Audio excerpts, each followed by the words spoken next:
which is the New Orleans. One More Time. One More Time. Yes, it's a wonderful story. Art and I would go to New Orleans fairly frequently. We loved it. I loved to eat there. Art loved to drink there. We had a wonderful time. Go to the Preservation Hall, listen to jazz, do whatever we had to do. At one point, Yeah. the manager of whatever his name is, Vernell. Vernell, is a lawyer, Michael Hertzberg. Michael Hertzberg, calls Art and says, when you go to New Orleans, go see, what's his name? Vernell. He's got a show which you would like. And Art says, sure.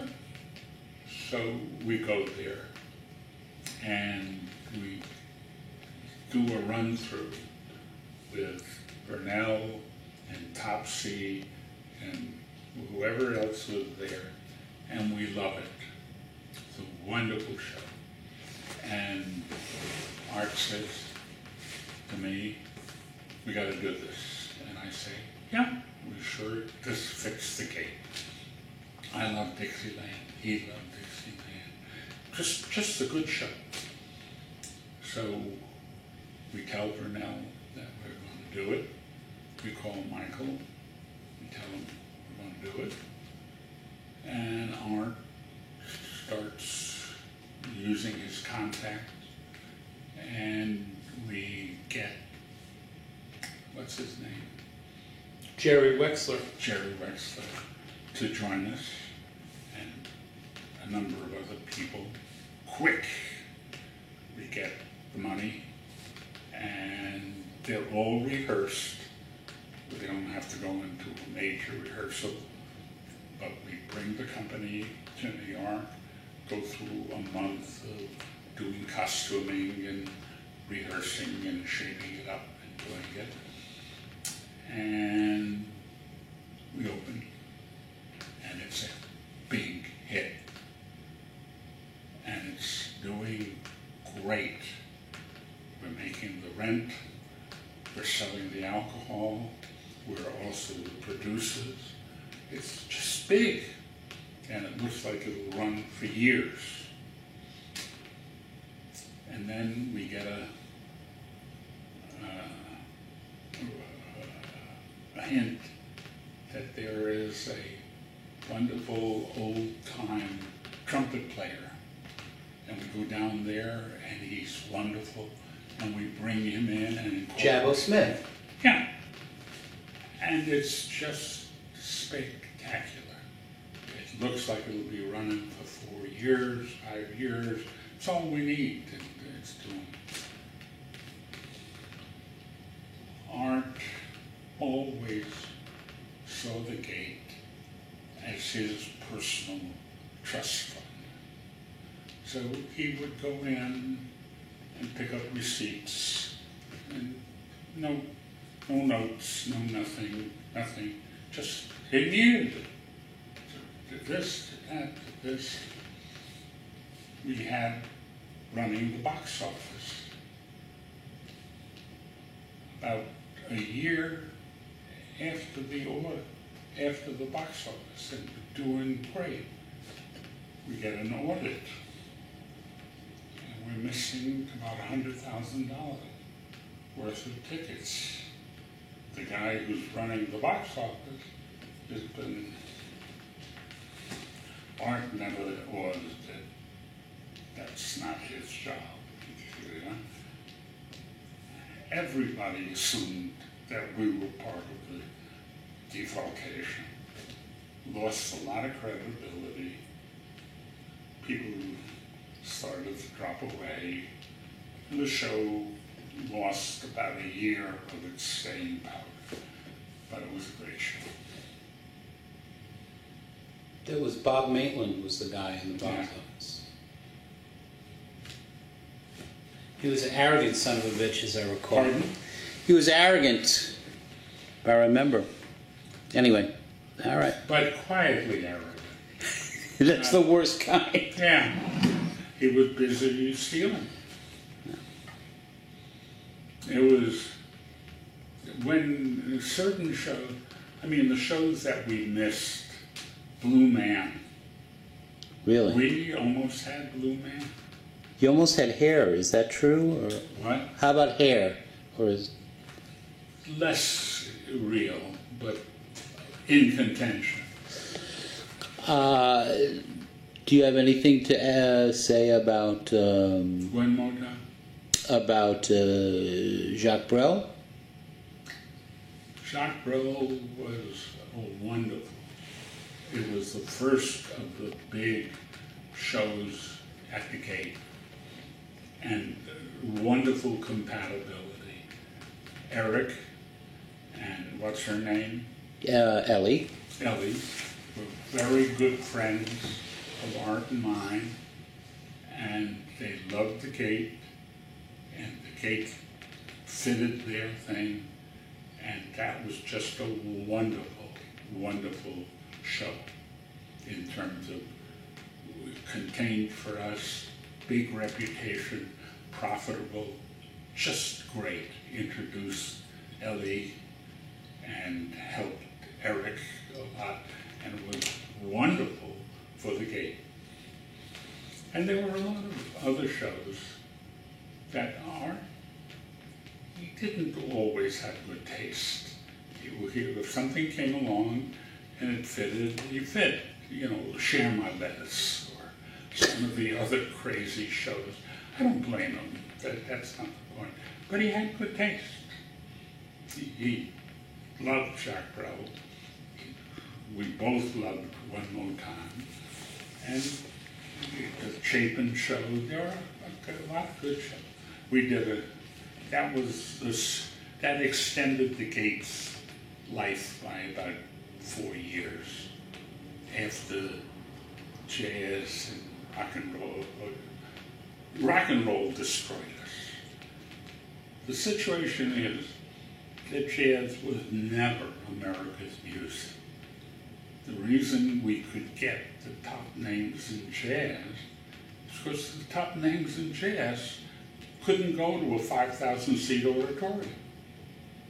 So they'd come to a 450-seat place, and they would make 5,000, 7,000 that we could afford, but they could never go to 50,000.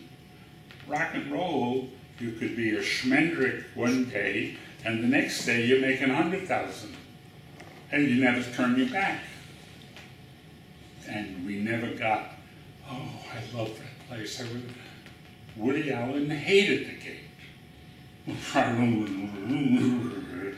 And nobody, no matter how much they owed the place for having featured them and ever had a commitment to come back.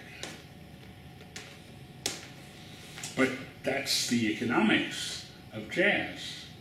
So we could be the top of the jazz horizon, but because the jazz horizon never extended until Lincoln Center and the endowed bullshit. So they moved the whole jazz scene out of the clubs into endowed Lincoln Center and all the other places, which helps the big name, but destroyed the livelihoods of all the middle guys. Billy Taylor never got other big places to go, or any of the other middle level guys. Do you have anything to say about the George Plimpton or any of the? Yeah, the George Plimpton thing was something that Art assiduously wooed, but not because of what it did for the Cape, but because of his role as a civic leader. And Art was truly a civic leader. You gotta understand that he helped destroy the cabaret card business that was a facade grafting money from artists to appear in New York. He was one of the leaders, if not the leader, in the Open Air Cafe, which had tremendous opposition.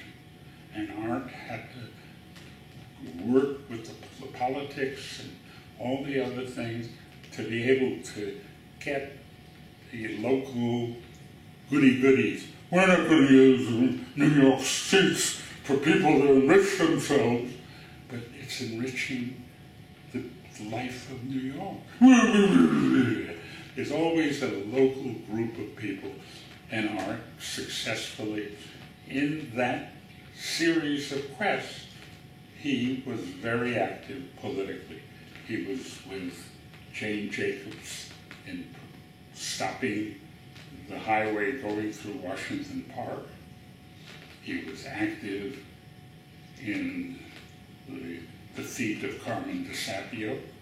He was active in the cabaret car business. He was active in the, what I just said, the Open Air Cafe. All kinds of, he made sure that the Gate was the terminus of the first anti-Vietnam protest march down Fifth Avenue into the park and into the Gate. This was not done without risk, because the Italian-American community hated the Gate, hated the blacks, and this was just another example of communism. And we did that, and Art was very much a civic leader, not just an impresario, much different than all the other guys, than Manny Roth or all the guys who were dedicated to the business and did what they did. But Art really saw the Gate as a platform for civic achievement. Very much so.